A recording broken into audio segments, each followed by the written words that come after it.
مسند احمد بن حنبل کی حدیث نمبر ہے 7427۔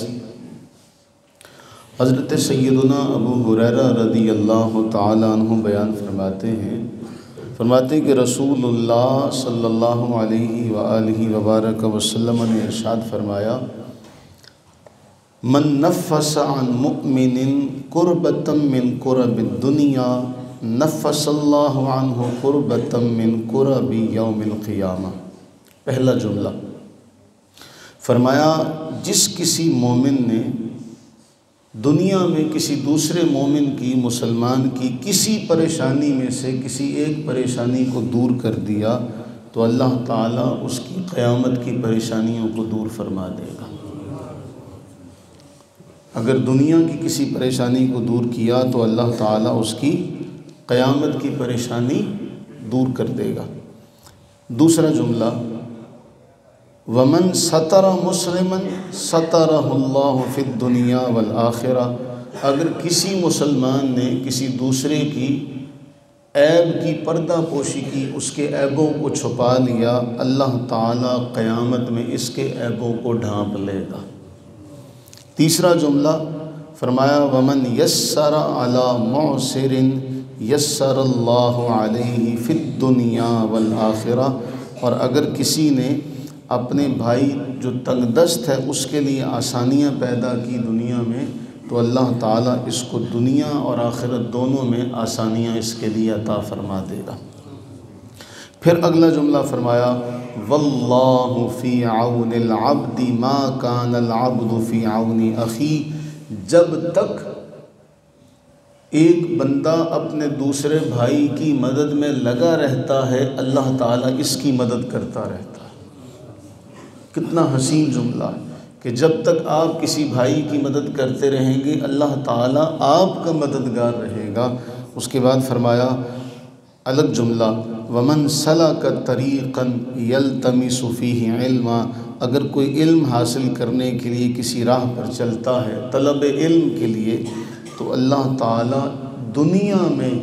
طلب علم کے لیے چلنے کی برکت سے اس کے لیے جنت کا راستہ آسان فرما دے گا۔ پھر آخری جملہ اس حدیث کا فرمایا، وَمَا اجْتَمَعَ قَوْمٌ فِي بَيْتٍ مِّن بُيُوتِ اللَّهِ يَتْلُونَ كِتَابَ اللَّهِ وَيَتَدَارَسُونَ بَيْنَهُمْ، کہ کہیں بھی کوئی قوم جمع ہوتی ہے اور وہ جمع ہو کے کہیں بھی اللہ کی کتاب کی تلاوت کرے، آپس میں ذکر کرے، اس کا آپس میں درس و تدریس کا معاملہ کرے، فرمایا ان پر اللہ تعالیٰ کی طرف سے سکینہ یعنی اطمینان کی بارش ہوتی ہے،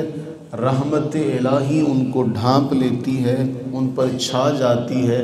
فرشتے انہیں ڈھانپ لیتے ہیں، اور اللہ تعالیٰ جو اس کے پاس فرشتے ہیں، مقربین فرشتے، قرب والے، ان فرشتوں میں ان کا تذکرہ فرماتا ہے۔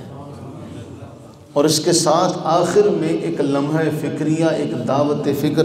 اللہ کے نبی صلی اللہ علیہ وسلم نے فرمایا، وَمَنْ أَبْطَأَ بِهِ عَمَلُهُ لَمْ يُسْرِعْ بِهِ نَسَبُهُ، کہ اگر کسی کا عمل اسے پیچھے رکھے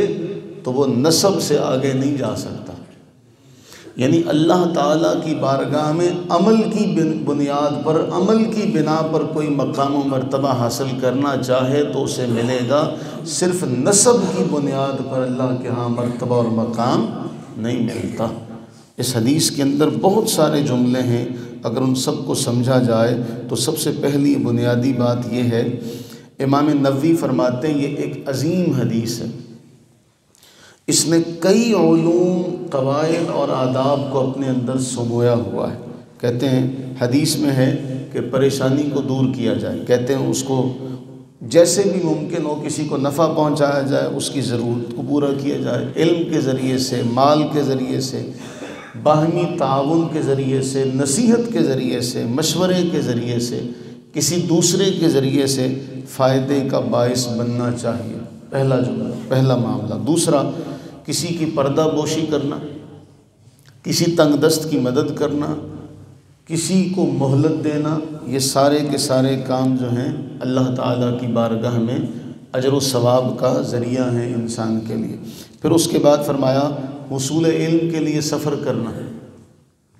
حصول علم کے لیے سفر کرنا کتنی فضیلت کی بات ہے کہ اللہ تعالیٰ جنت کا راستہ آسان فرما دے گا۔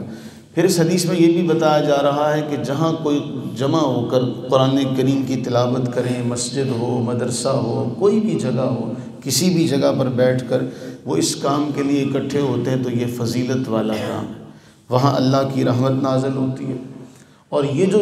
درس و تدریس کا معاملہ ہے اس کا ثبوت ہمیں قرآن سے بھی ملتا ہے اور بہت ساری احادیث طیبہ میں بھی اس کا سبق ملتا ہے کہ اللہ کے نبی علیہ السلام نے کیا فرمایا، بلغوا عنی ولو آیا،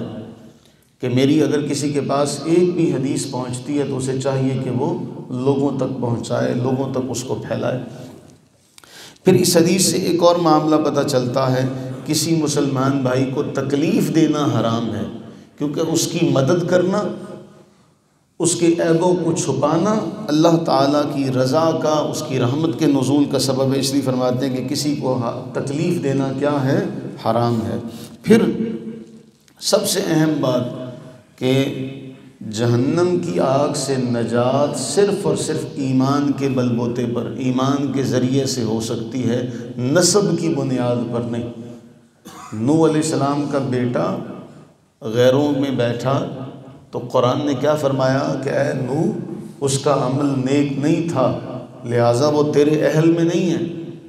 تو فرمایا جس کا عمل اس کو پیچھے رکھے، نسب کی بنیاد پر وہ آگے نہیں جا سکتا۔ آپ دیکھیے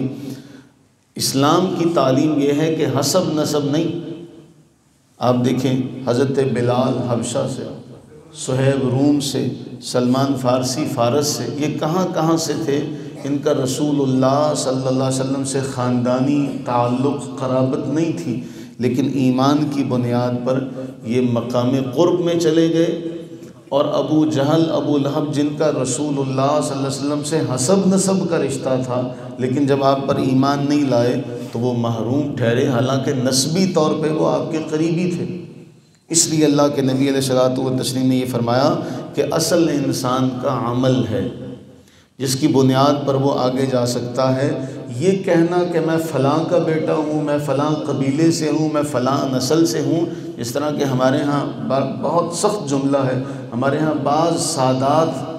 سارے نہیں، بعض ان میں یہ ہے کہ ہم سید ہیں تو ہم سب سے افضل ہوئے اور باقی سارے نیچ ہوئے، معاذ اللہ ثم معاذ اللہ۔ یہی جملہ قرآن کریم میں اللہ فرما رہا ہے یہود و نصارہ کہا کرتے تھے، نحن ابناء اللہ و احباؤ، ہم اللہ کے بیٹے ہیں، ہم اس کے محبوب ہیں۔ تو اصل معاملہ یہ ہے کہ حسب کا معاملہ اپنی جگہ پر، نبی صلی اللہ علیہ وسلم نے عمل اور علم کو فضیلت دی کہ اسلام عمل کی بنیاد پر فیصلہ کرتا ہے، نسب کی بنیاد پر فیصلہ نہیں کرتا۔ تو اس حدیث میں آپ اندازہ کیجئے اللہ تعالیٰ کے نبی سرور عالم صلی اللہ علیہ وسلم نے کوئی ایسی بات نہیں ہے جو رہنے دی ہو،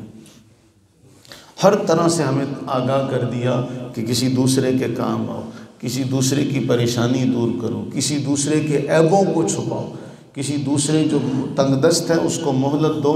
علم حاصل کرو۔ علم جو ہے سیدی شیخ سعدی رحمہ اللہ نے لکھا تھا، بے علم نتواں خدا را شناخت، کہ بے علم جو ہو نا، جس کے پاس علم نہ ہو، بے علم کو اللہ کی شناخت نہیں ہو سکتی۔ اس لیے علم سیکھو، وہ علم جو تمہیں فائدہ پہنچائے، اور اللہ سے ہم دعا کرتے ہیں کہ اللہ تعالی ہمیں علم نافع عطا فرمائے۔ اللہ تعالی اس حدیث میں جو اللہ کی رحمتوں کے حصول کا ذریعہ بتایا گیا، اللہ تعالی ہمیں ایسا بنا دے، آمین ثم آمین۔